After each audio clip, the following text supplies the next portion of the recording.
Hello everybody, welcome back to another video with Lim Reviews. Now, I have not been seeing all of you guys for quite a bit now. It's almost 10 days since my last video, so very excited to be back and speaking to you guys over behind the camera once again. Alright, so today we actually have a very interesting device that is the Redmi Note 11S. And bear in mind that I've been using this device here for almost 2 weeks now. So today's video is going to be a very quick full review of the Redmi Note 11S, letting you guys know who is this device for and whether or not you should even consider buying the Redmi Note 11S. Alright, so let's just begin right away. Now, I know some of you guys out there, I've seen the comments on some of our other YouTube channel videos, and you guys are saying that the Redmi Note 11S is something that you should just forget because it's not much of an upgrade to the existing Redmi Note 10S. Now, I will say that you are right. Now, the second thing that I want to point out here is that although the upgrades are very incremental, I just have to admit here that I have definitely enjoyed using the Redmi Note 11S for the past 2 weeks.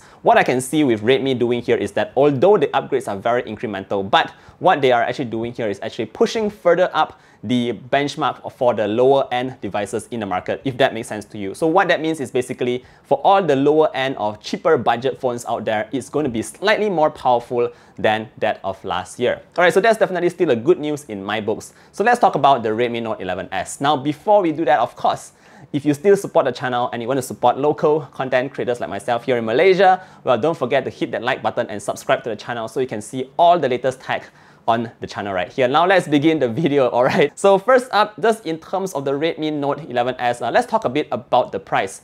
Although I don't have the price right now, I'm just referring back to the Redmi Note 10S, and the pricing was approximately 800 to 900 ringgit depending on the specification that you have. So I'm expecting the same price to go with for this Redmi Note 11S of this year. And of course, I'll leave a link down below if you actually need to purchase this device, and I'll put in the actual price when that launches in a couple of days from today. So that's just the price. Let's talk a bit about the design. Now, I did cover the Redmi Note 11 about 1 to 2 weeks ago, and if you notice, both designs actually look super identical. They literally have a carbon copy in terms of the design for the back panel. Now, I did notice a slight difference, and that is in terms of the camera bump. Obviously, on the Note 11S, we have a more powerful camera at the back, so it sticks out a little bit more compared to the Redmi Note 11. So that's all that I can see in terms of the differences between both designs. Now, overall, I love the design of this back panel here because it's very smooth to the touch. It is in these matte-ish materials. That means that you do not have a lot of fingerprints on it. Of course, if your hands are still quite oily, you might notice a little bit of fingerprints still sticking onto the back here. But otherwise, it is a very lightweight device. Love that. Very light and also not too thick, even though it's housing a 5000 mAh battery in the back. So overall, design-wise, I think it's quite good. Durability-wise, I did drop the device a couple of times, and so far it is looking still in one piece and not really, have any dents or scratches anywhere. It's also worth pointing out that the device itself is IP53 rated. That means that you can allow the device to be exposed to a couple of dust and of course some splashes from the rain, but you cannot submerge the phone into the water. That's something that you must take note of. Alright, so now done with the design. Again, very simplistic and very minimalist like this. It's just very straightforward. Let's talk about the next thing here, and that is in terms of the display at the front. Now, we do have a very nice display here. It is a 6.43-inch 1080p AMOLED display that refreshes at 90 Hz. So it's fairly smooth, and the good news here is that brightness levels go all the way up to 1000 nits. That means that if you are outdoors most of the time, you will still be able to see the display very clearly. Now, I use this device quite a fair bit during my trips to, back to my hometown and all that. So I was using the GPS, I was using Waze or Google Maps, and I noticed that it was always very bright, even though it is like sitting at my windscreen of the car. So it's very clear. You do not have to worry about that. Overall, I think it is a great display. Let's move on now and talk a little bit about the processing power that we do have in the back. So right here, we actually have the Helio G96. Now, that is, like I said, a super tiny increase compared to the Note 10S, which had a Helio G95.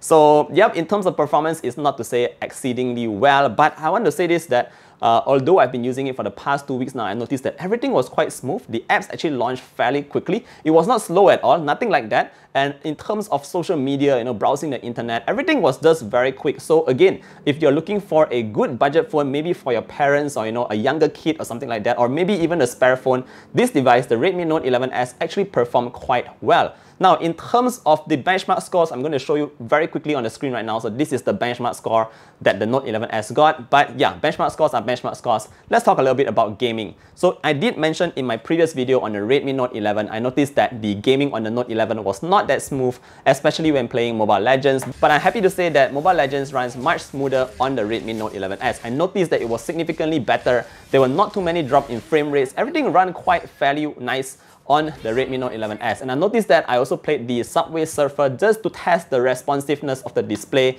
And again, it is a much better gaming experience compared to the Note 11. So just in case you are wondering whether you should get the Note 11 or 11S, I would say that definitely go for the 11S because of that better spec performance. Alright, so now that we've done very quickly with the performance, let's talk a little bit about the cameras at the back. Now we do have a quad camera setup on the back here, and of course, like I mentioned earlier on, we do have a 108 megapixel sensor here. So that's why it sticks out quite a fair bit. It's a large sensor really sticking out on the back here. And we also have an 8 megapixel ultra wide, a 2 megapixel depth, and another 2 megapixel macro lens. So those are the 4 sensors that you get. So good news guys, the image quality coming out from the Redmi Note 11S was actually quite out of my expectation. I did not expect it to be that good. It's much better than the one on the Redmi Note 11, and I'm seeing a bit of increase in performance compared to the Redmi Note 10S of before. So let me show you guys a couple of pictures here. Overall, based on a day-to-day basis, even pictures taken during the day, pictures taken during ultra-wide, pictures taken during the night, I noticed that a lot of detail was managed to be captured with the Redmi Note 11S. You can see here the colors also look quite natural. It was not too saturated or something like that. Everything looks very nice, and I just have to say this, it is a good camera sensor on the Redmi Note 11S. So again, these are a couple of photos that you can expect to take if you actually purchase something like this. And for the price, again, this is a budget phone. I would say that the camera, again, is giving it a thumbs up here. Alright, now let's move on to the last thing, and let's talk a little bit about the battery life. So we do have a 5000 mAh battery, like I said, inside, and it supports 33 watt fast charge. Yeah, the charger does come in the box, by the way. And based, again, on my usage, I was able to get about 6 hours of screen on time. So charge up my device throughout the entire night, got up in the morning about 9. I was able to use all the way to about 7 or 8 p.m. And I noticed that I did a lot of GPS, Waze, Google Maps, taking a lot of photos, of course, since we are going to different places, right? So I really was able to test out the battery life of the Redmi Note 11S, and again, it did pretty well. So if you are again looking for a spare phone, a good budget phone, this is something that you might want to consider. Now, the only thing that I didn't really like about the Redmi Note 11S here is the dual speakers. So although we have stereo speakers over here, but the sound coming out from it is a bit thinnish. It doesn't sound so great. So the good news is that it does have the headphone jack at the top, so you can put in your own earphones to get better audio. So that's just that. Other than that, the haptics was actually quite good, not the X-axis or Z-axis linear haptics engine. No fancy stuff here, but the vibrating motor was quite good. It does not have this. It is actually quite crisp and quite short in terms of that vibration, so I think it feels great.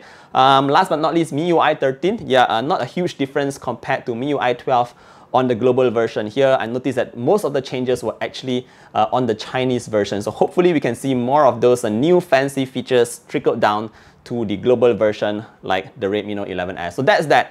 Alright guys, I think that's it for my quick review of the Redmi Note 11S. I guess it's not that quick after all, but overall I just have to say that for a price of RM 800 to 900, I think this is actually a very solid device if you are looking for a brand new budget phone. If you are already using something like the Redmi Note 10, Redmi Note 10 Pro, Redmi Note 10S, I think you will definitely have to skip this because the upgrades are very incremental. But if you are a new user, then this will actually serve you pretty well. Alright guys, that's it for today's review. I hope you enjoyed today's video, and of course, don't forget to like and subscribe to see more content like this.